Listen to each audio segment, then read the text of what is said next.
Okay. In 1968, I was working for Olivetti Underwood Corporation in Houston. By 1969, I had become the #1 salesman in the United States.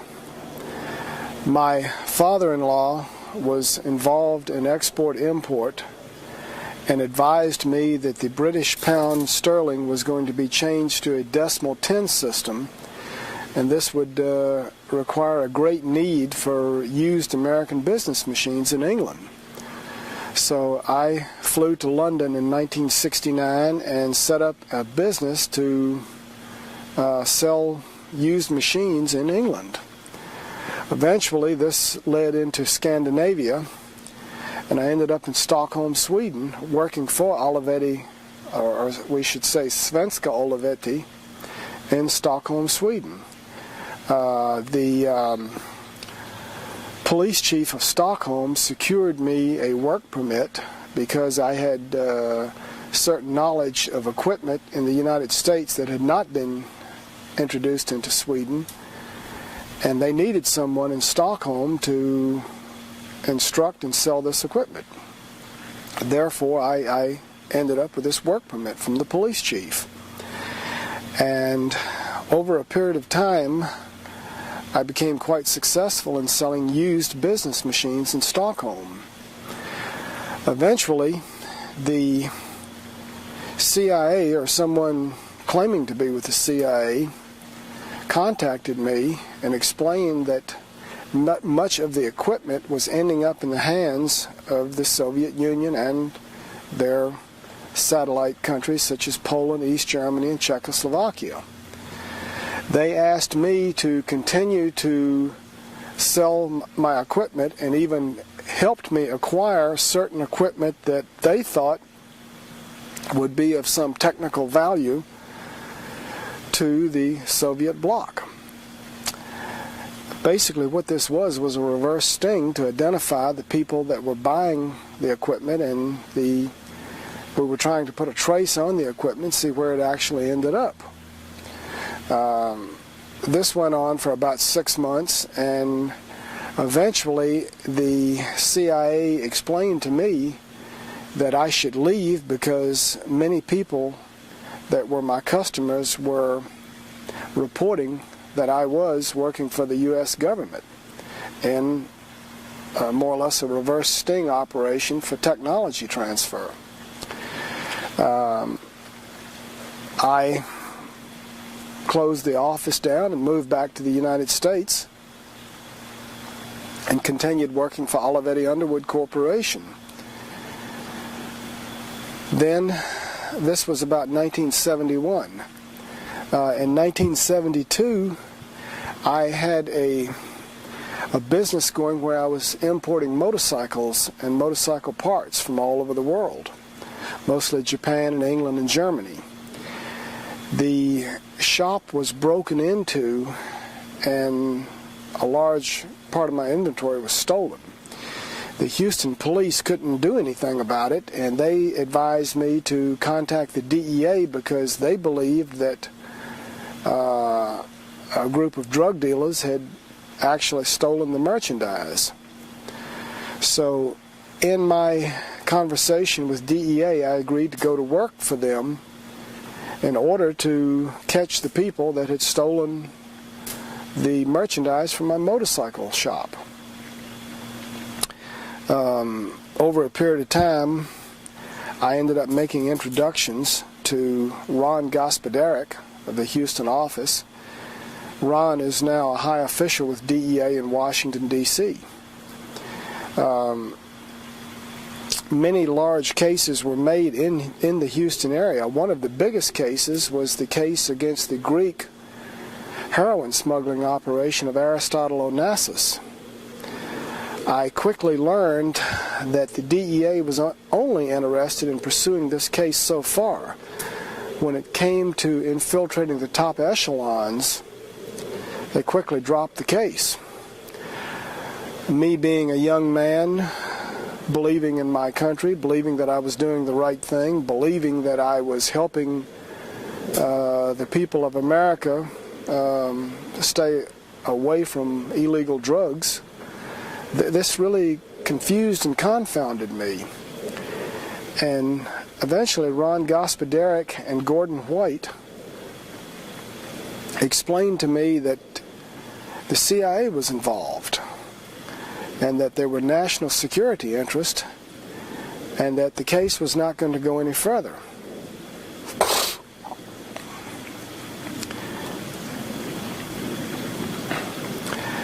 After this case was finished, the DEA sent me into Mexico, they sent me into West Texas, they sent me all over the United States. And in particular, I was involved in going into Mexico and breaking up large-scale heroin smuggling operations. There were too many of them to name. None of them were of any great significance, but the significant point is that I was working for the DEA, I was being paid, and I was an undercover agent. At one point, they advised me to become a pilot so that I could infiltrate certain drug gangs better. They paid for my training, they paid for my pilot's license, and then eventually, by about 1978, they sent me to the FAA Academy in Oklahoma City. Bill Collar, high-level agent for the DEA, trained me in DEA aircraft how to make soft field and short field landings, and trained me for ocean survival and jungle survival in case I was forced down or had to crash.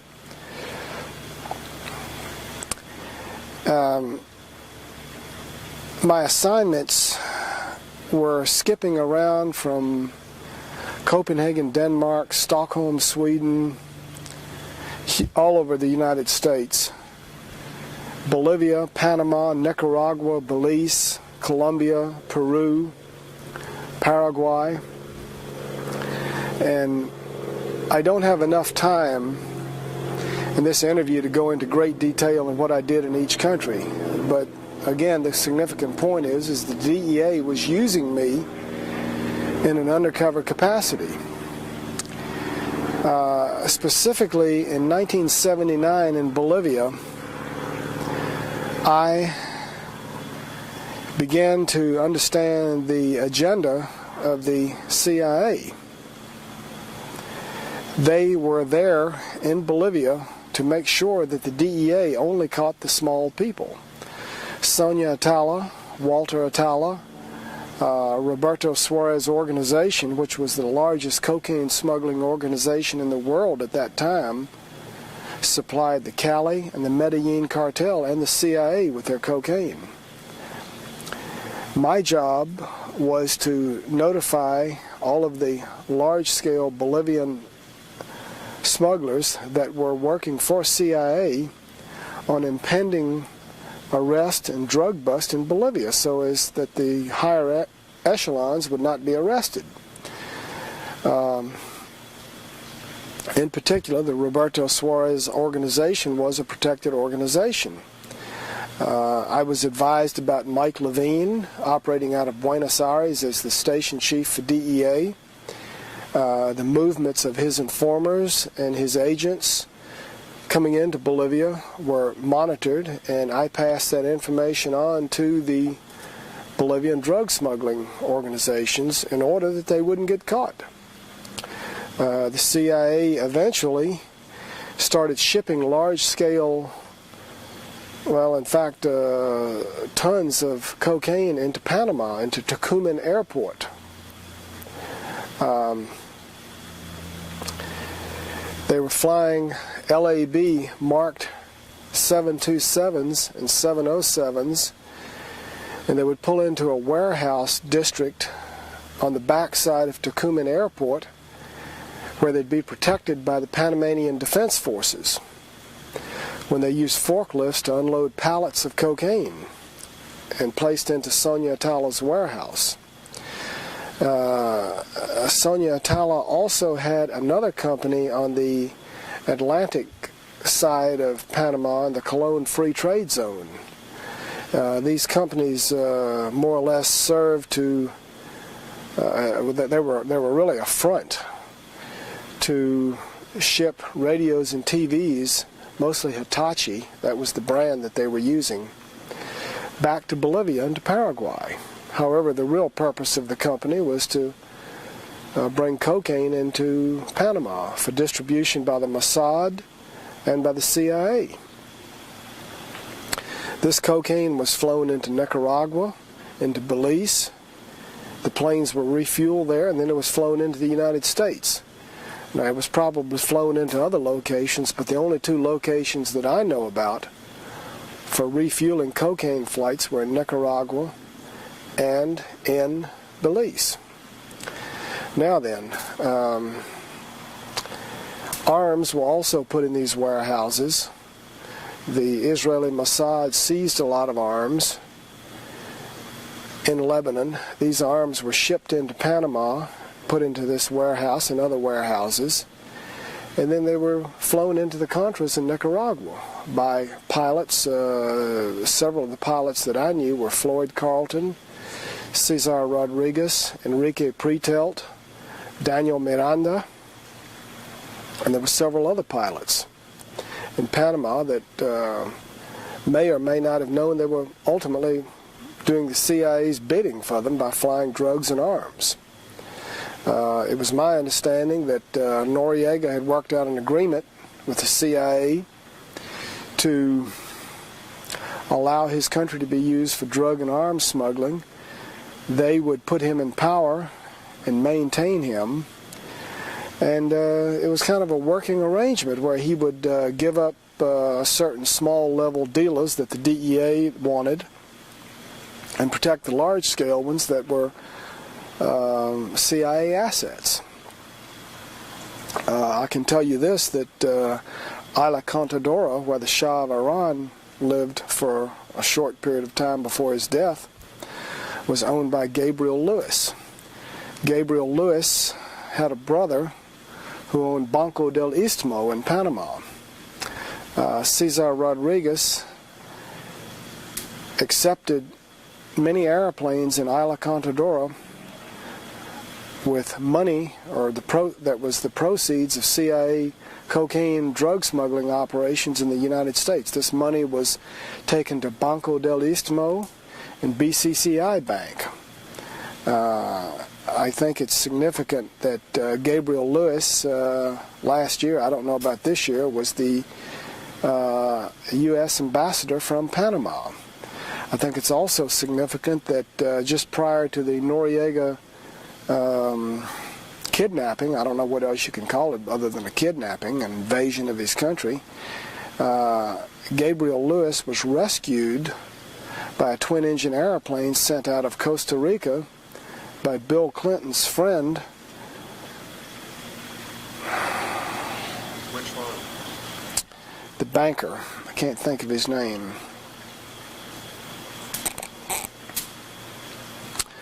I'll come back to it later. I can't think of the banker's name, but it's also significant that I had flown money out of Arkansas and eastern Arkansas, just west of Memphis, and near a little town called Mariana. I had also, it's near Forest City. I had flown arms and money out of this area into Belize and Nicaragua and Panama. And at one instance, I picked up a load of cocaine out of this warehouse in Panama and flew it on a plane that was provided to me by the DEA out of Panama, and I flew it into this airstrip. A DEA agent out of Memphis met me. The airport was protected by an Arkansas State police officer, and I must admit, I don't know what happened to the cocaine. I was not involved in selling it in the United States. My job was to get it delivered from Panama and to stop and have it refueled in Belize. The northwestern part of the country of Belize was not a very good location for Coca-Cola Minute Maid to buy almost 20% of the country of Belize, ostensibly to raise citrus fruit because of the U.S. freezes. But anyway, this land was bought. It had no outlet to the sea.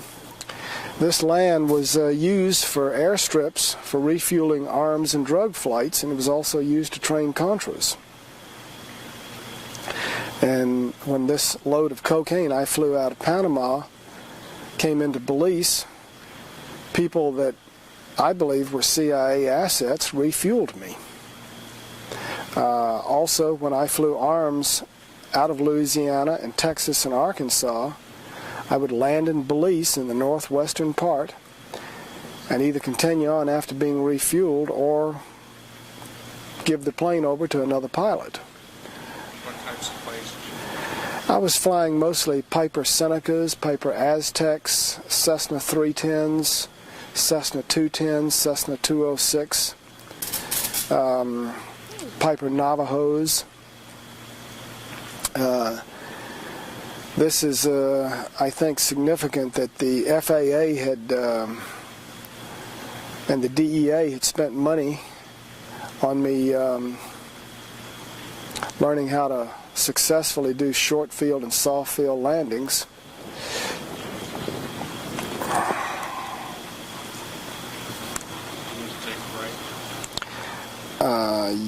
Let me take a break. Can I just take this off? All the creatures, comforts of home. Okay. Jackson Stevens, one of Bill Clinton's friends, was instrumental in securing a twin-engine aircraft to rescue Gabriel Lewis just prior to the invasion of Panama.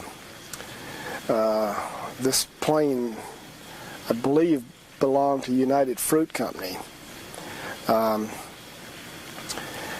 I never met Jackson Stevens, but the interesting thing was that the cocaine that I flew into Arkansas and the money and the arms that I flew out went into Gabriel Lewis's brother's bank, Banco del Istmo, and it went through BCCI.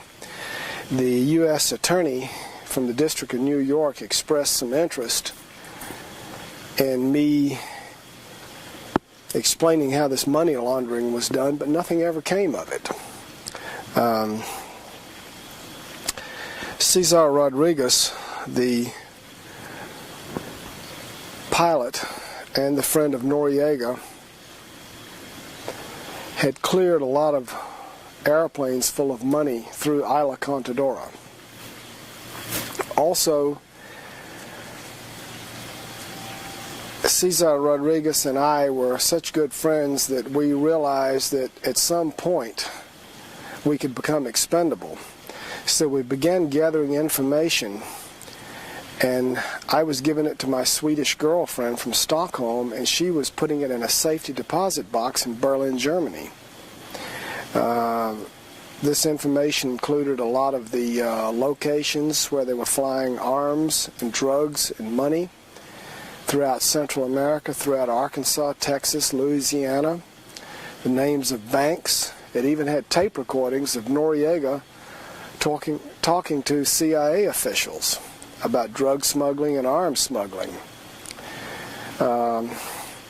We believed that at some point, if they ever tried to make a move against us, that we could, in fact, take that information and use it against them to secure our freedom. Over a period of time, I began to wonder what the real agenda of the United States government was. At first, I believed that there was a war on drugs, that they were trying to stop drugs and protect the people. Then the next excuse was, well, we need to defeat the communists. They're in Central America. You need to go in and pose as a drug smuggler and find out about arms shipments, Cuban advisors, Russian advisors. And, of course, my cover was that I was a drug smuggler. No one else, other than a drug smuggler, could safely travel around Central America without being suspected of working for the CIA or the U.S. government. this information that I had gathered also, well, let me say it in a different way. Over a period of time, traveling all over the world and having the ability to speak 5 languages, I read newspapers from Northern Europe, and also from Spain and from Latin America. And I realized that the U.S. was not the bastion of freedom that we had grown to believe it was. I learned that many of the devious things that the Soviet Union did, we also did. And it was common knowledge in 1979 in Europe that the U.S. military-industrial complex was unnecessary, that the Russians would fall apart, literally would implode, if they were left alone. That this Reagan and Carter election was a sham on the American people on Reagan's part, because the military-industrial complex didn't need to be built up. The Russian people didn't believe in the system. They didn't have enough to eat. They didn't believe Pravda. And again, it was common knowledge in Northern Europe that within 10 years the Russian system would fail. Over a period of time, I began to question what I was doing, and I wanted out. My Swedish girlfriend convinced me to stop working for the DEA and the CIA, to take up Swedish citizenship, and to completely cease and desist from all U.S. activity and never come back into the U.S. again. I went to my CIA contacts in Panama and explained to them that I wanted out. They protested and told me that I couldn't get out, that I knew too much, that I was too valuable, that I'd made too many connections all over the Americas. And when I insisted, they finally gave in. What's interesting is approximately 3 weeks later, I learned from the Aspen police, who were my friends, that there were people on my land with high-powered rifles that didn't appear to be hunters, and that they were watching my house. I figured there was a hit out on me, so I left. I flew to Houston in one of my private airplanes. I went to my ex-wife's house and told her that I was going to be leaving the country and moving to Sweden, and I said goodbye to my daughter. When I stepped out of the house and walked down the street, I was surrounded by plainclothes people driving Pontiac Firebirds and Chevrolet Camaros, and I didn't know who they were, so I started running. They chased me. A helicopter came after me. I eventually ran in an abandoned building that was under construction, and while I could see the helicopter lights on one end of the building, I ran out the other building and ran through a bayou and a field and escaped these people. I heard them say, "Don't shoot him in the back." Okay.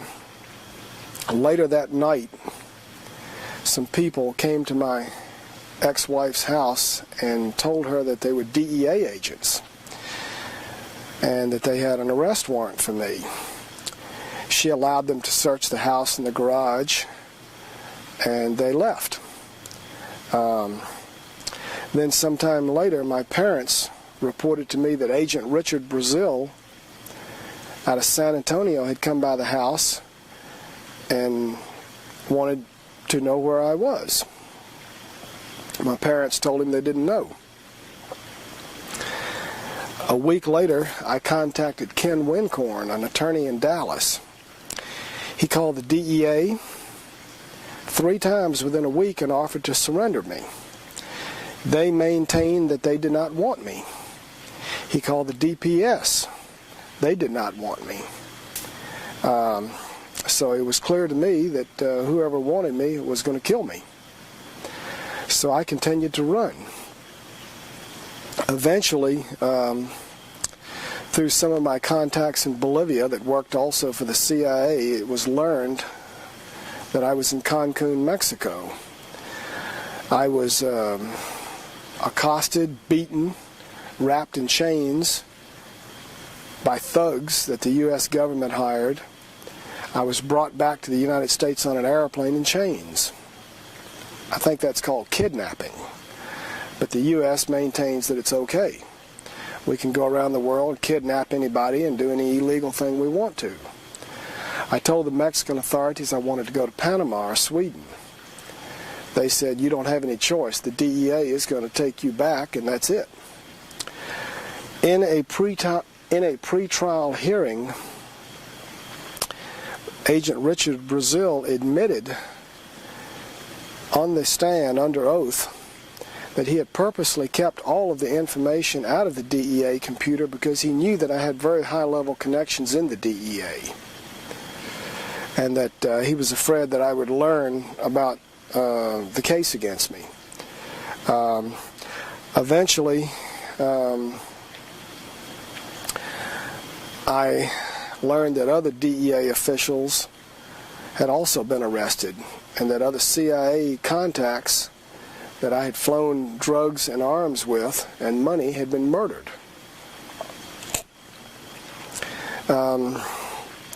While I was awaiting trial in San Antonio, the prison chaplain by the name of Crook, it's an interesting name for a prison chaplain, but he was a nice enough fellow. He came to me and told me that I had to go to the chapel, that he had some bad news. I was informed that my Swedish wife, the mother of my child, had been found on a railroad track in Germany, that she had committed suicide.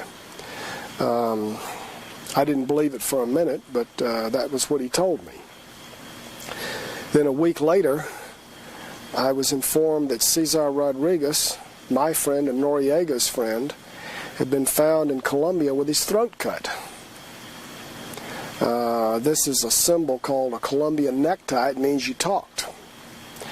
Now remember, my Swedish wife had compiled the information about Noriega and the CIA in a safety deposit box in Berlin, Germany.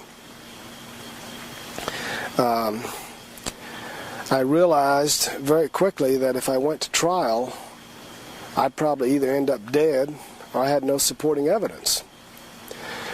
So when I did finally go in front of Judge Fred Shannon in San Antonio,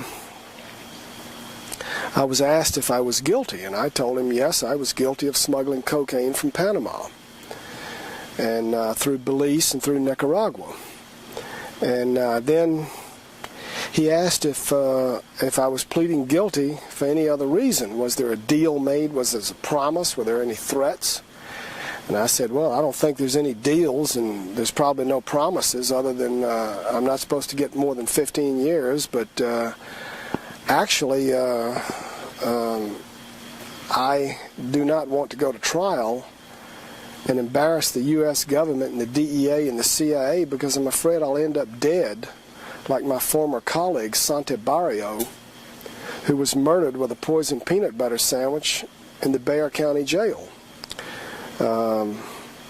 Nothing was done about it, and I'm afraid that the same fate would fall on me if I tried to embarrass the U.S. government by explaining what I was doing while working for the government. The judge was quite shocked and asked my attorney, one of my attorneys, Tex McConaughey, to prove that I was working for the government. He presented my logbook, my official logbook, showing that I had been flying around the U.S. and the world in numerous DEA-registered aircraft, and that I'd been trained by DEA to make soft and short field landings in DEA aircraft. Judge Shannon accepted this as fact. Then he said, okay, you're guilty, and that's it. The end of the guilty plea hearing. Well, according to the law, this didn't satisfy something called a factual basis for the crime.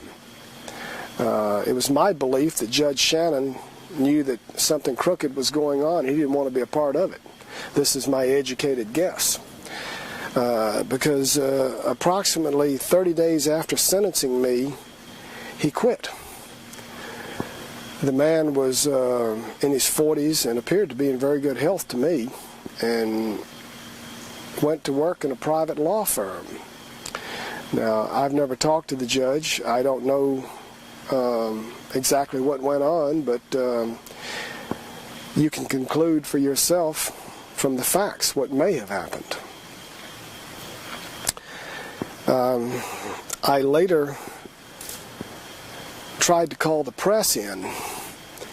I was written up in the newspaper, and the newspaperman said that there was obviously some sort of a cover-up because there was a lot of whispering in front of the bench out of the earshot of the public. Now, the Sixth Amendment says you're supposed to have a speedy and a public trial. When I attempted to talk to the press, I was moved around from prison to prison. Finally, when the press found me and were making attempts to come in and see me, the warden at Bastrop Prison and the captain came to me and told me that there was a murder contract out on me and that I had to go to the hole. That's solitary confinement for my own protection. The warden explained to me that he had a career and he didn't know what I'd done or who I was involved with, but he wasn't going to lose one of his prisoners and have his career ruined. This happened in 1984 or 83, I'm not sure which. Incidentally, this warden in 1994 had been demoted to a common guard at Springfield Prison and was just awaiting his retirement. Now again, I don't know why he was demoted. All I know is that he was demoted.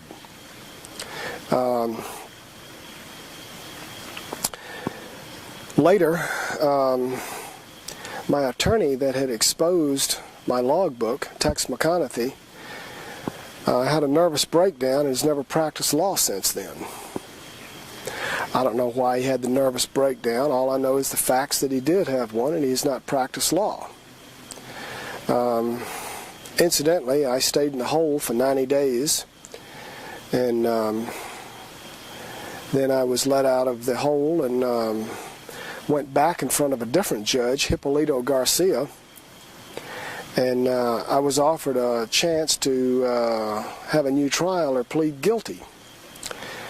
Having no information, having my family threatened with murder, having my body put in a hole for 90 days, I decided that the best thing to do would be plead guilty a second time and not make any waves. When you're not allowed to make bond, when all your documents, all your information is destroyed, and when your life's on the line, you don't put up a very good fight in court.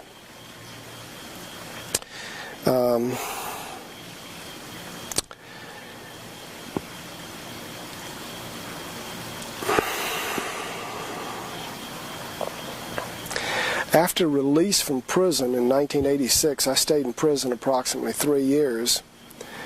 I was coming up on my 5-year date of being out of prison without being arrested. Normally, you should get off a federal parole if you've been 5 years without being arrested or violating your parole. Because of my criminal record, I was unable to secure meaningful employment, so I was washing airplanes as a living. I phoned my parole officer, a Mrs. Barron out of Arlington, and told her secretary that I was going to Austin. Her secretary advised me to come in and get a permit. I was remiss, and I didn't go in and get the permit. I went to Austin anyway.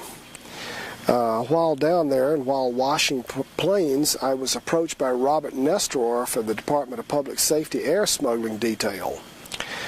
Since he had been protecting me on my arms and drugs flights from the early 80s, I knew him well. And in fact, I was planning on going into the Noriega trial and explaining to the jury about the cocaine, drug smuggling, arms smuggling operation out of Panama and Bolivia and Nicaragua into Texas, and how Nesterov was protecting these drug flights. So, to make a long story short, Nesterov and his friends showed up, arrested me and two other gentlemen. Nesterov and his fellow DPS officers took me to jail along with two other men without arresting us. They searched the plane, they searched several cars, they searched several houses, and the next morning they returned to jail and said, "Let them go. We can't find any laws they've broken." So I started to walk out of jail, and they said, "No, hold this guy because we're going to get his parole violated for being in Austin without a permission from his parole officer." I told these DPS officers, including Nesterov, that that was not their job, that it was my understanding that if there was a violation, I'd deal with my parole officer.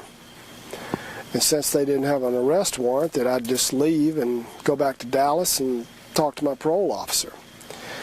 Well, they didn't like that idea, so they put me in jail, again without arresting me.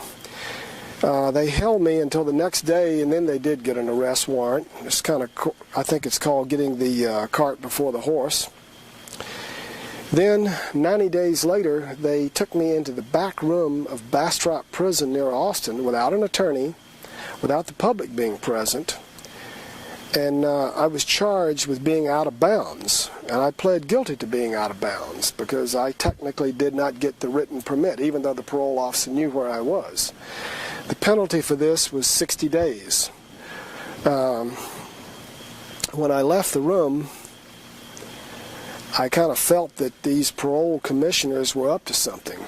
5 minutes later, when I came back, they told me they had made up an additional charge of smuggling drugs in a conspiracy utilizing my flying ability, and that this activity was similar to my previous activity, and instead of 60 days with good time, I should get 20 months with no good time.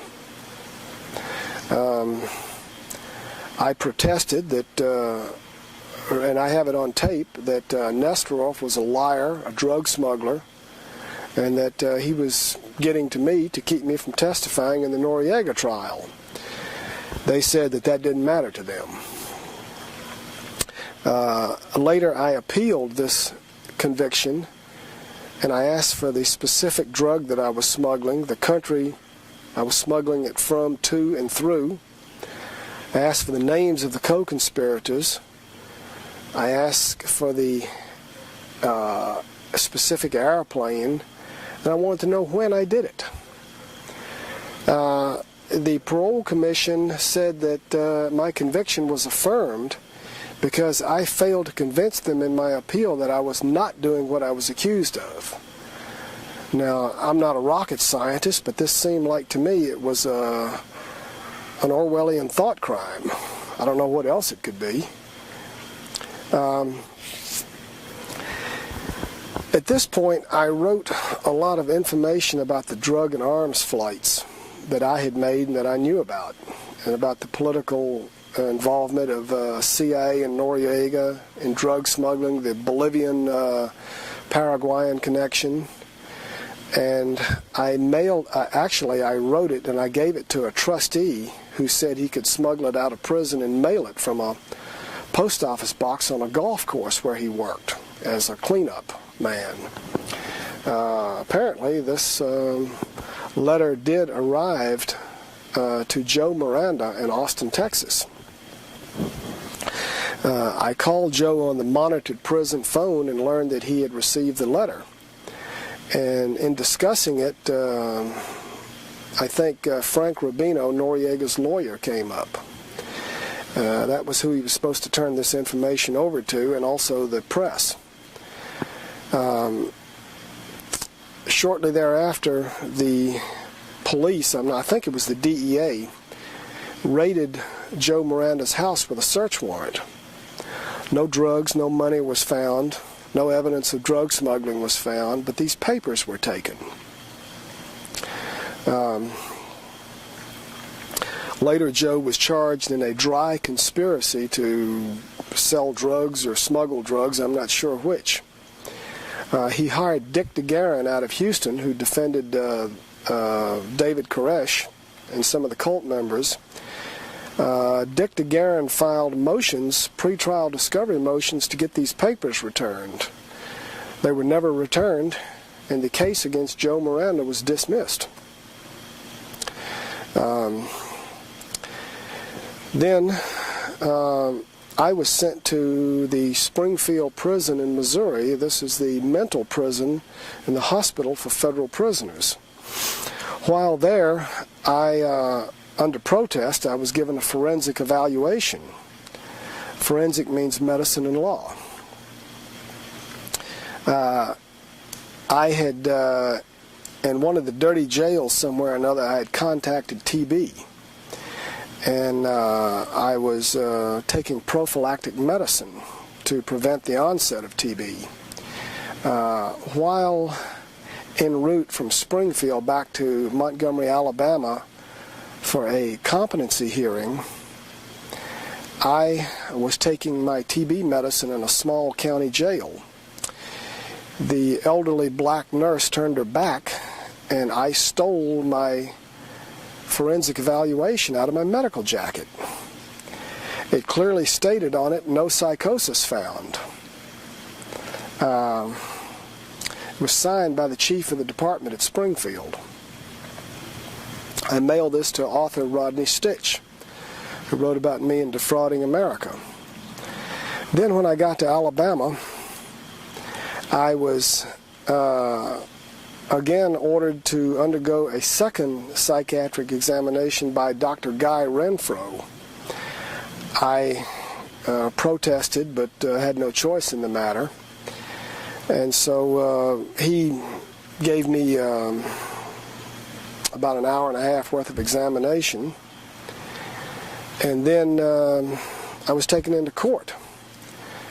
My court-appointed attorney was obviously on the government side and was going to sell me out, so I told him to sit down and shut up, and I would conduct my own hearing. I asked Judge Thompson if this would be permitted, and he agreed.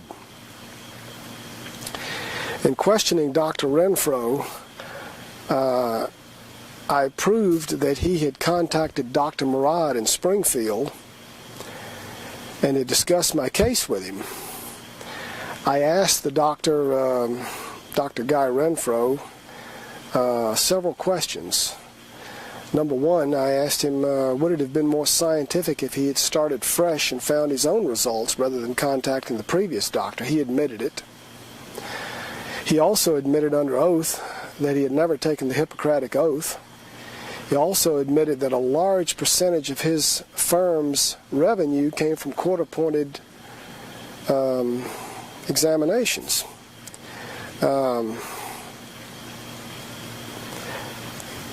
I thought that I had done a good job. Everyone else in the court thought I had done a good job, and I don't think there was anyone in attendance who really believed that I was insane. However, Judge Thompson agreed with both the psychiatrists that I was insane and sent me back to Springfield for a 120-day restoration to competency. During this time, I made it known to Judge Thompson that someone was committing fraud in his court, that I had a copy, that I had the original forensic evaluation showing that no psychosis was found. This didn't seem to impress the judge, and so he again committed me to a second 120-day observation. At this point, the psychiatrist or psychologist said that they couldn't cure me, that I was hopelessly insane and could never go to trial. So they were going to take me back to court and dismiss this case due to the fact that I was insane and couldn't assist my attorney. I think they were worried about what I'd say in court and that no one would really believe the government. So they decided instead to keep me in Springfield and just do everything by mail rather than have me go back to court. I was given a dangerousness hearing by a committee of quacks at Springfield to determine if I was a danger to society, if I might injure someone or property or myself if I were released. And the only truth came out that I agree with from this whole thing, that I was no danger. So I passed the dangerousness hearing. Then, rather than dismiss it due to incompetency or insanity, Judge Thompson dismissed it in the interest of justice.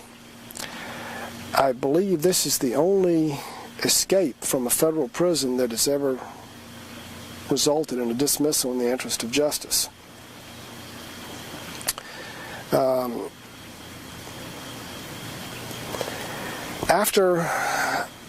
Just prior to getting out of prison, there was an article on the front page of the Wall Street Journal about a huge cocaine smuggling operation with Rodney Matthews. Apparently these fellows were flying cocaine when the AWACS radar was not up.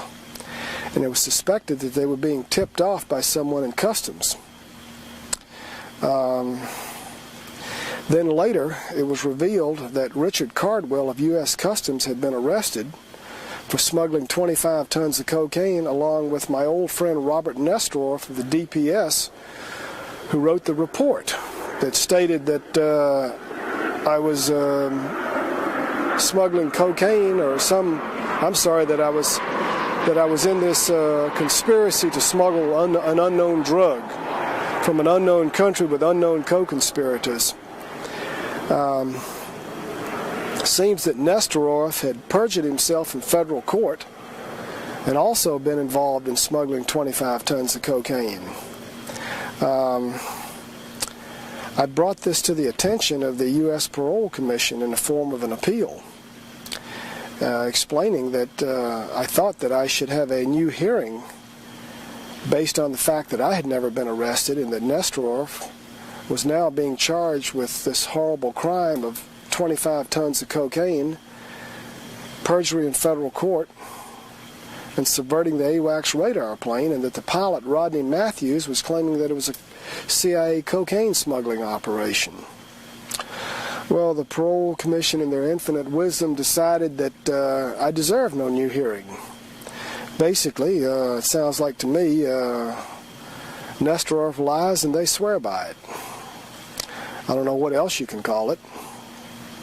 So currently I'm under federal parole. I can't travel out of the Northern District of Texas. I have to submit all of these reports about my purchases of anything over $500, and I have to submit myself to the scrutiny of the parole officer.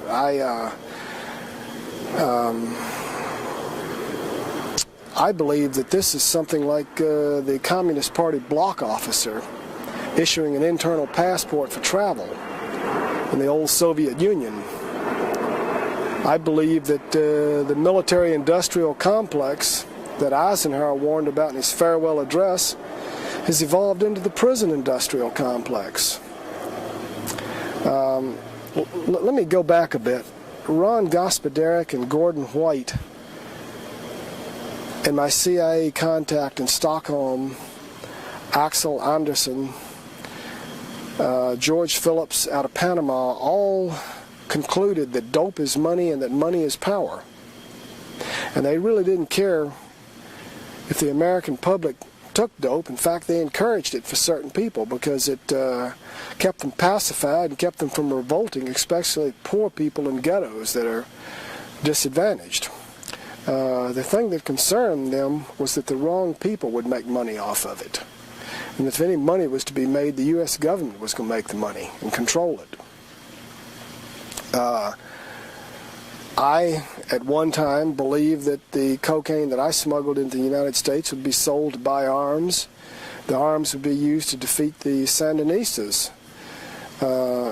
As I stated earlier, I had reported on Cuban and Soviet advisors, as well as Soviet military equipment in Nicaragua. While I was moving around as a drug dealer, I encountered a lot of Soviet arms. This I reported to the CIA. In one instance, a village where I had been buying drugs was literally leveled, and everybody in the village was killed because they had a large supply of Sandinista sympathizers, Cuban advisors, and Soviet military equipment. I felt that I was doing a service for my country. I thought that I was a patriot. I thought I was doing the right thing. Again, after reading the Northern European newspapers, the Latin American newspapers, and talking to my Swedish girlfriend, I realized the U.S. really wasn't very different from the Soviet Union. And there was a lot more than just pretending to smuggle drugs to pay for arms. Incidentally, the Boland Amendment prohibited the arms from being smuggled into Nicaragua to the Contras. But Noriega, North, Casey, Alan Fears, and Clara George decided that they were wiser than Congress and that this could be done anyway in violation of the Boland Amendment. Some of the tapes that Cesar Rodriguez and I had compiled involved conversations and arms shipments, a lot of information about arms and drugs and money laundering. But none of this has ever been found after my Swedish wife was found on a railroad track, and Cesar was found in Colombia with his throat cut and his tongue stuck out. When I did get out of prison in '86, I called my mother-in-law in Sweden and tried to get some information, tried to see my child. She was not very happy with me, and she informed me that I had caused the death of her daughter. And in a roundabout way, she was right.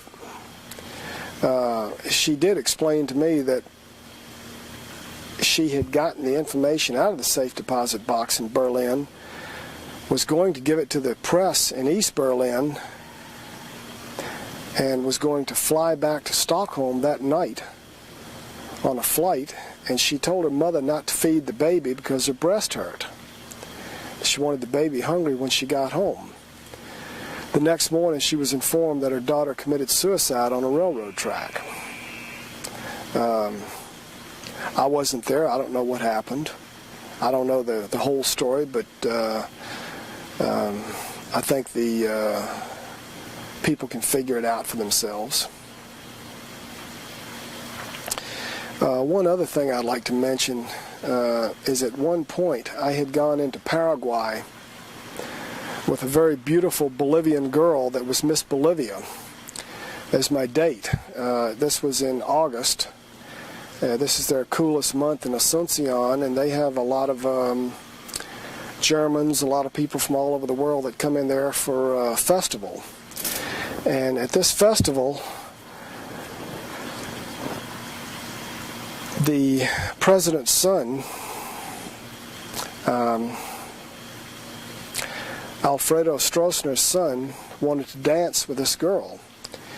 She explained that it would be rude for her to leave the table by herself because she'd come with an escort, so I was invited to President Stroessner's table so that his son could romance my date. There I met Anastasio Somoza, the deposed dictator of Nicaragua. We exchanged small talk, and then sometime later I realized that the people of Paraguay, at the airport especially, thought that I must be somebody important, and that my gas tank of my airplane was filled free, my airplane was washed, and people sought my opinion on matters of which I knew nothing. In Latin America, if you know someone important, you're a desirable guest, and they would like to make your acquaintance. I reported this back to Cesar Rodriguez in Panama. he then offered me $1 million to take a high-powered rifle and assassinate Anastasio Somoza. I reported this to the CIA. They doubled the guard on Somoza, and I played along with Caesar, telling him that I would try to do it. Eventually, I told him that I just couldn't get close enough, and I just couldn't do it to get somebody else. This was just to buy time.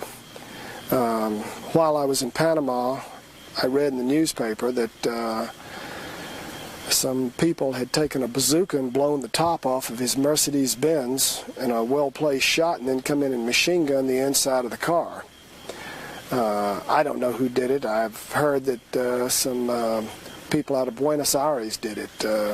I didn't have anything to do with it, but anyway, the point I try to make is that Cesar Rodriguez was moving in circles where he had information, and if he was involved in something that big and to get that much money, he had pretty good connections. And a lot of this information was what we had compiled and put in the safety deposit box in Berlin. I could tell story after story about arms flights, drug flights, people that I've seen killed. David Smith was a good friend of mine and a pilot. He was from the United States. He flew arms, he flew drugs. I saw him land in northwest Belize after delivering a load of arms to the Contras in Nicaragua. At about 1,000 feet, I observed a CIA agent pull out a .45 and shoot him and drag his body into the jungle.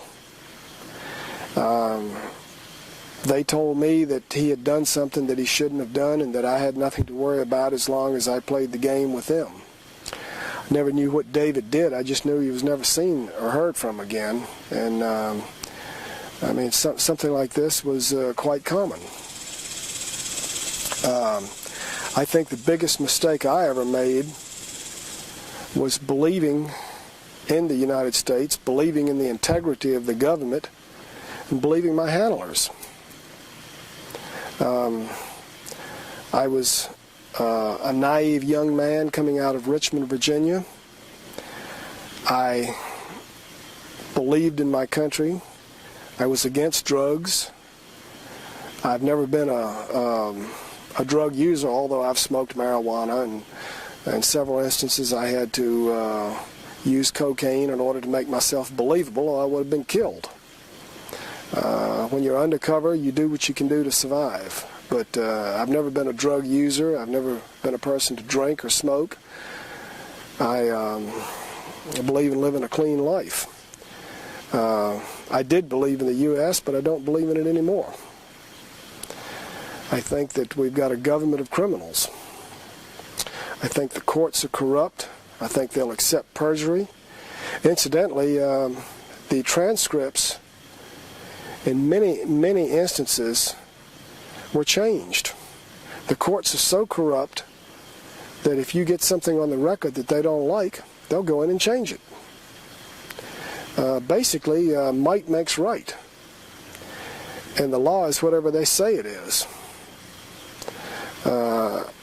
I think that this country was founded to get away from such laws that the English imposed on us. I thought we'd had enough of the British Court of the Star Chamber, the Spanish Inquisition, and the French Lettre de Cachet. But I think history is repeating itself. And until the law has some integrity, then the country has no integrity.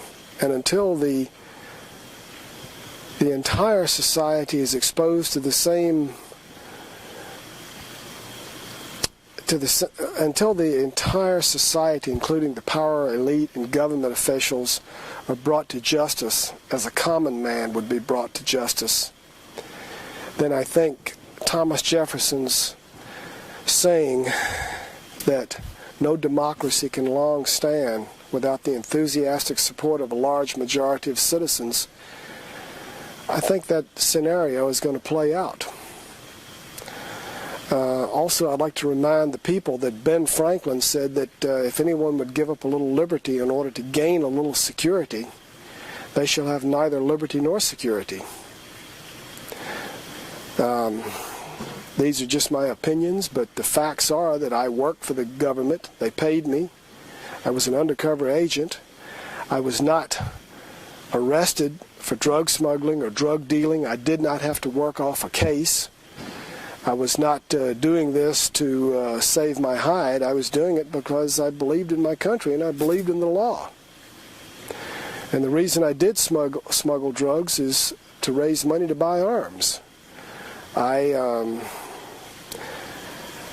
don't think the Soviet Union was a very good model. I don't like what we've become. I didn't like what the Soviet Union was. I'm glad that they fell apart. I'm glad that the back of communism has been broken. I'm glad that communism is no longer a viable threat. But I think that we've got a new threat. And I'll let you determine what it is. That's it. You want to ask me any questions, go over anything? What do you know about Sonia Abbott?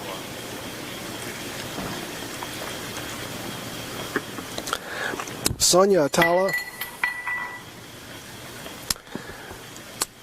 Atala and Walter Atala were working with the Roberto Suarez organization. They were supplying the Medellin and the Cali cartel with cocaine and the CIA. In Bolivia, the police would hang around the airport and catch hippies trying to smuggle an ounce out hidden in their boot or in their underwear. But entire airplane loads of cocaine on LAB, the national carrier of Bolivia, which is owned by American businessmen acting as a front for the CIA, openly transported tons of cocaine out of Santa Cruz, Bolivia. I might also add that they weren't the only ones to do that. In 1983 or 84, there was a huge flood in Santa Cruz, and it knocked out the rail line to Argentina and Brazil. And there was no food, no medicine, and the Cubans sent several large transport planes of Russian manufacture, along with doctors and medicine and food. They helped the people. One morning they packed the planes up with cocaine and flew back to Cuba. Dope is money and money is power. Cocaine, all drugs are big business. In fact, the biggest business in the world is arms, the third is oil, and the number two, or sandwiched in between, you've got drugs. The U.S. is not going to idly stand by and not make money off of it. I also believe that, well, let me say this. Tacitus in ancient Rome said that the more corrupt the empire, the more numerous the laws. I believe that the war on drugs and many other laws are there so that people will violate them, then get put into the prison industrial complex. Then the government can have them under parole or probation, have control of them, and destroy the Constitution. That's the agenda, that's the purpose. They really don't want to stop people from using drugs. They just want to destroy the Constitution and get everybody under control. And they want to pacify the people that might revolt. Poor people, as I understand it, about the only pleasure they may have is drugs. Now, I'm not a drug user, and I don't advocate using drugs, but I think that if someone has no hope because they can't get a job, because they can't get an education, because they've been disenfranchised, because they can't participate in society, maybe the only good times they have are drugs. I don't know. I've been told this. I think it's possible. I think that alternatives to locking people up for drugs should be explored. I think that if a person is a drug abuser, the worst thing you can do is give him to a policeman. I think the most expensive thing is to give him to a policeman. And if I could vote, or if I had any say in the matter, I think a physician could handle it a lot better than a policeman.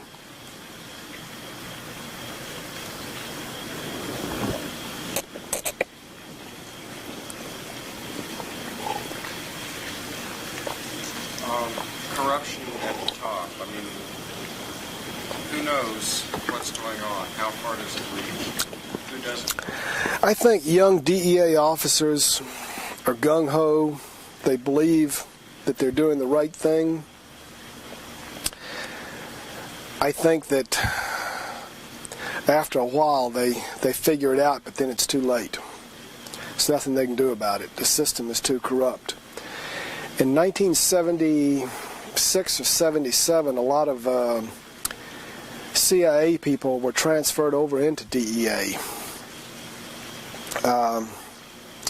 I think the DeFeo report showed at one time that there was some sort of a plan where the CIA could control the DEA for economic and political reasons. I don't know what's in the report, but I think it's worth looking at.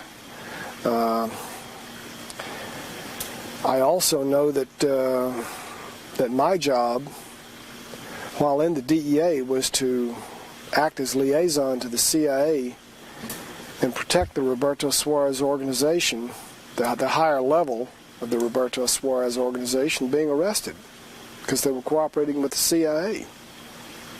Again, they caught the little guys, but none of the big guys. Michael Levine was sending his informers into Bolivia, into Paraguay. I believe that from the information I had that Michael Levine was trying to arrest them. The CIA didn't want them arrested, and I warned people several times that his informers were trying to catch them, and they took evasive action. I was doing my job. So was Michael. Apparently he was.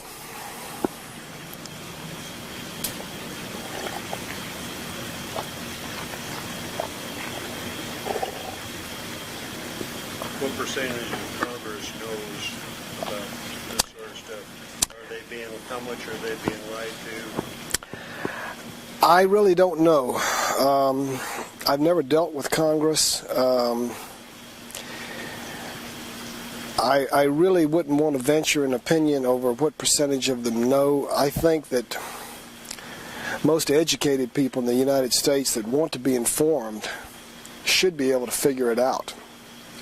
I don't think it takes a rocket scientist to figure it out. I think that many American citizens are like ostriches. They put their head in the sand and let the world go by. I don't think congressmen are quite in that category. So I think if they don't know, I think they should know. But they're probably making a lot of money off of it. And also, it's a very divisive issue. It allows the politicians to get on the bandstand and rant and rave and marginalize public opinion against a certain group of people. It gets votes, and I'm sorry to say this, I think the American public is poorly informed, and I'm afraid that the average American is not very well educated as compared to the rest of the world, and I think the power elite want it that way. Uneducated people that are working too hard, that don't have enough time to do anything, can be easily manipulated. Can be easily manipulated. So busy trying to make a living, they don't have time. Most people are so busy trying to make it that they don't have time, and then the other people that know about the situation are making money off of it.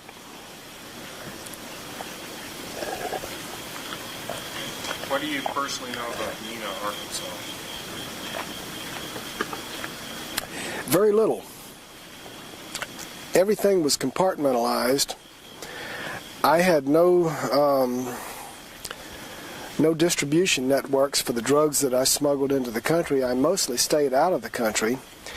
The only thing I can say is that the load of cocaine that I flew into Marianna, Arkansas, was taken by another pilot in a westerly direction. He had about 3 hours worth of fuel on the plane. They didn't refuel the plane, or they refueled it enough for about 3 hours. I was almost out of fuel when I landed in Marianna, and they put about 30 gallons of gas on the plane, so that would have been approximately 3 hours. It could have gone to Mena, it could have gone anywhere. I have heard a lot about Mena, but I don't want to come out and talk about something that I was not involved in and that I don't have personal knowledge about. I can tell you this: I flew a load of cocaine into Addison Airport, right into the DEA hangar. Again, I didn't sell any of the cocaine. I don't know what happened to it. I can tell you that I flew arms into Bluefields, Nicaragua, south of Bonanza. I refueled in northwest Belize. I refueled in Santa Elena, Santa Elena, Costa Rica. I did these things. I know about them, but I did not fly any loads into Mena. And I think it would be wrong for me to act as an expert on Mena when I really only have secondhand information about it. I do know that there was a DEA paint shop and a repair facility in Mena. I know that when I worked out of Addison Airport in the early 80s, Addison was a very secure facility. I know that they once in a while flew their aircraft up to Mena. I didn't fly into Mena, but some of the other pilots flew aircraft up to Mena. I did work with some pilots that worked with Barry Seal. Let's see, this guy's name, I can't think of the pilot's name, but I worked with several pilots out of Belize and Panama that were running with Barry Seal. And I had seen Barry Seal in Panama talking to Floyd Carlton and Cesar Rodriguez. And there was no mistaking Barry Seal. He weighed almost 300 pounds. And after I saw pictures of him after his death, I realized that it was the same Barry Seal I'd seen in Panama at Punta Patia Airport. I think we better, you're going to lose your equipment. I'll do this again for you. If you want to